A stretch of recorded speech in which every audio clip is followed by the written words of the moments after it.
para vocês possam compreender essa parte. Primeiro, evangelismo e missões, nosso tema. O que vem a ser evangelismo? Para entender evangelismo, eu preciso entender, na verdade, o que é evangelho. Se você não compreende de fato o que é evangelho, você não vai entender o que é evangelismo, o que é evangelização. Evangelho, e nós temos referência desde o Antigo Testamento sobre isso, principalmente e de forma muito interessante em Isaías.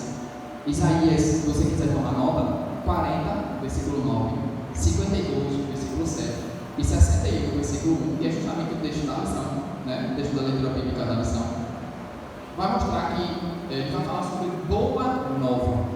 A palavra boa nova significa uma boa notícia. E evangelho é chamado, entre outras coisas, tá? Evangelho é segundo, inclusive, da própria pessoa de Jesus, ou do poder de Deus, e tem referência no Novo Testamento para isso. Mas vamos entender a essa expressão. Notícia de salvação. Se eu não entendo isso, irmão, eu não posso me propor a pregar o evangelho, a fazer missão, a evangelizar. Porque o que é que acontece no mundo hoje, infelizmente? Você se propõe a pregar e aí mais condena o indivíduo, como se nós tivéssemos o poder para isso. Mas a gente condena o indivíduo do que apresenta o evangelho para ele. Olha, se você não aceitar, se você não receber, se você não quiser, você vai para o inferno. Olha, até a forma como você salta alguém no ponto de pregação, no culto de rua, já mostra a falta de compreensão disso. A gente faz assim: saúdo a todos, vou deixar bonito, né? Saúdo a todos os que são alcançados por este aparelho de som, com a paz do Senhor. Não é bonito? E como é que continua? E os amigos do Evangelho com uma boa noite de salvação. Eu condenei tudinho. Ou você acha que eles não vão entender? Ele vai entender, meu gente. Eu não quero dizer que eu estou condenado, é porque não faço parte, não professo a mesma fé. Uma boa noite de salvação, estou condenado. Irmão, sabedoria. Todos os que são alcançados pelo aparelho de som, eles estão dignos da paz do Senhor. E é o suficiente. Saúde a todos com a paz do Senhor. Bom, de a forma como a gente fala, expressa, mostra que a gente não compreende essa verdade. Então, o que é uma boa nova, uma boa notícia de salvação? Primeiro, para a pessoa entender, para a pessoa receber uma boa notícia, ela tem que entender que ela está vivendo uma má notícia. Exemplo, só um exemplo, uma hipótese. Imagine que é anunciado hoje: olha, descobriu a cura do Alzheimer. Imagine que isso fosse verdade. Talvez para alguém, que bênção, né? Mais uma cura, legal. Por quê? Você não está esperando uma boa notícia, você não tem uma má notícia para esperar uma boa notícia. Mas imagine você ter essa verdade, essa hipótese for uma verdade, para alguém que tem um parente em casa que sofre de Alzheimer, para alguém que conheça alguém que sofre de Alzheimer, para ele vai ser uma excelente notícia. Ele vai dizer: é sério, como eu consigo, o que eu faço? Entende a diferença? Porque ele entende que ele está vivendo uma má notícia. E a boa notícia faz sentido para ele. Mas a gente não sabe. Não faz isso, irmão. Como é que eu posso apresentar o evangelho para a pessoa? A boa notícia de salvação. Se a pessoa não entende que está vivendo uma má notícia, que é pecador, que está vivendo uma vida que não agrada a Deus, que carece, que precisa do evangelho, que ele não pode salvar a si mesmo, que ele não pode, mesmo que ele faça tudo de bom, ele não pode salvar nem ele nem ninguém. A salvação é só por meio de Jesus. Ele tem que compreender isso. Se eu não faço ele compreender isso, como ele vai querer uma boa notícia, se ele não sabe que está vivendo uma má notícia? Então eu preciso primeiro entender o que é evangelho. Quando eu entendo o que é evangelho, aí nós temos duas palavrinhas que se confundem muito. Até na nossa dinâmica e evangelização. Interessante que, embora ela pareça sinônimo, não são, tá? Evangelismo, esse ismo no final, sempre que essa palavra, sempre que as palavras têm o ismo no final, está relacionada à doutrina, ao estudo, a algo mais teórico, ao ensinamento, à questão de aprender e compreender o tema. Então, evangelismo é a teoria do evangelho. É tudo aquilo que você pode aprender, compreender, assimilar do evangelho. é a parte do estudo, é a parte mais conceitual, intelectual. Os irmãos entendem? Diferente de evangelismo, nós temos evangelização. Inclusive, a palavra aqui, se você desmembrar, e ação, traz justamente essa ideia de prática, né? E aí está a diferença. Enquanto evangelismo é a teoria, é o ensinamento, é o conteúdo, é o que você aprende ou compreende, evangelização é a prática. Está relacionada com os métodos,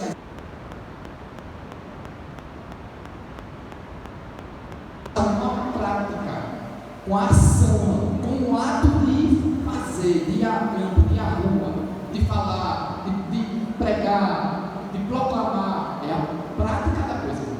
Então não confundir. Evangelismo e evangelização, claro, que a gente está dizendo aqui.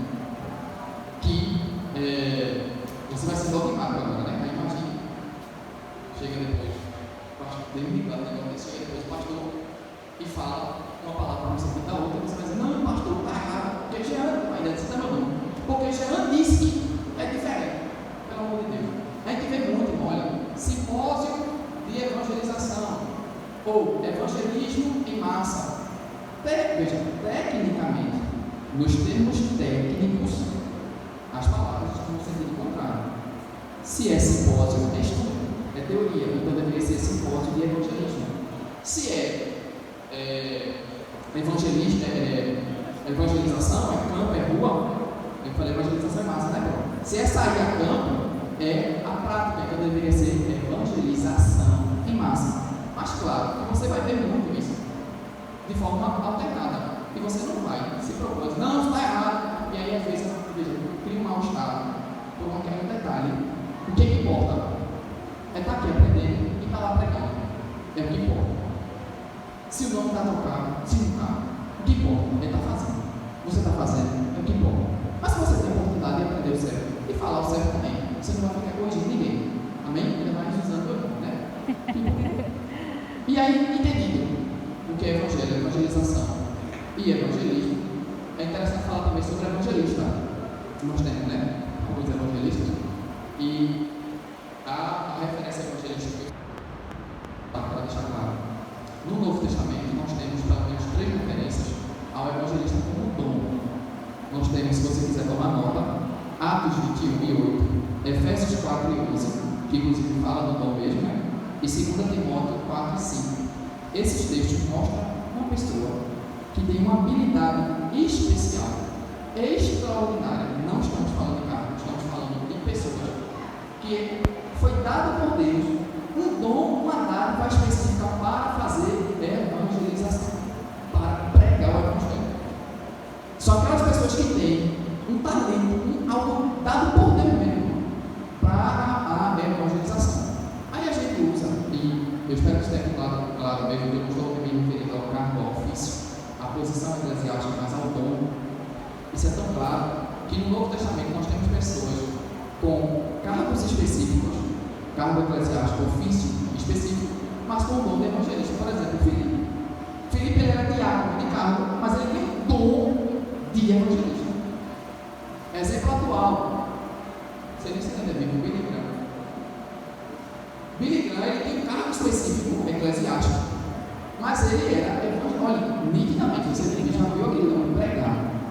Ele tem um dom de evangelista. Estamos comunicando o dom. Aí você pode usar esse contexto para dizer assim: você não, né? As pessoas que fingem ser missionário. Então você isso é para alguns, porque alguns recebem o dom. Não, eu não vou pregar.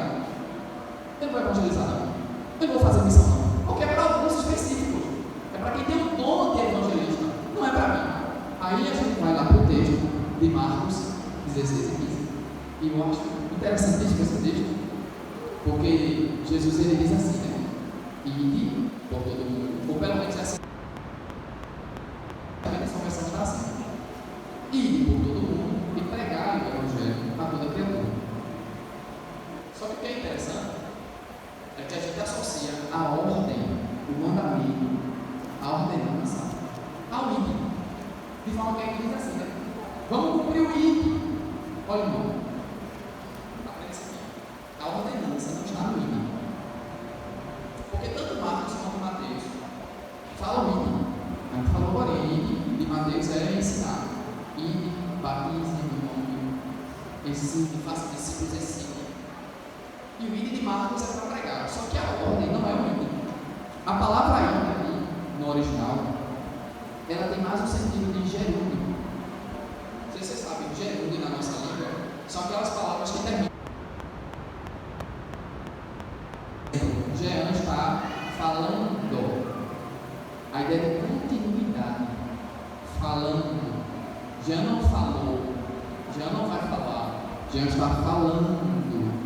Gerúndio é a ideia de continuidade. A palavra ali no original, para deixar mais claro, significa o seguinte: persistir na jornada iniciada ou continuar na própria jornada. Ou seja, uma ideia de continuidade.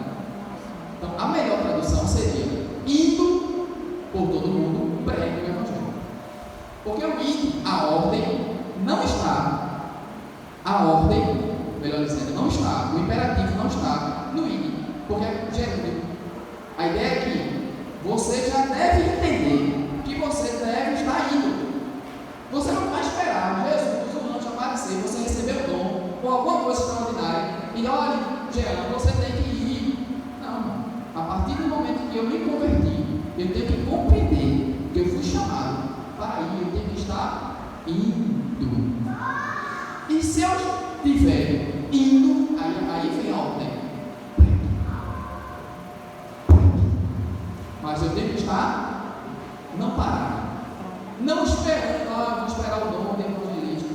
Eu vou esperar o pastor me chamar para ser missionário lá. Eu não quero, às vezes, nem evangelizar quem está na minha vizinhança, nem no meu trabalho, nem na minha escola. Eu quero ir lá para o outro lado do mundo.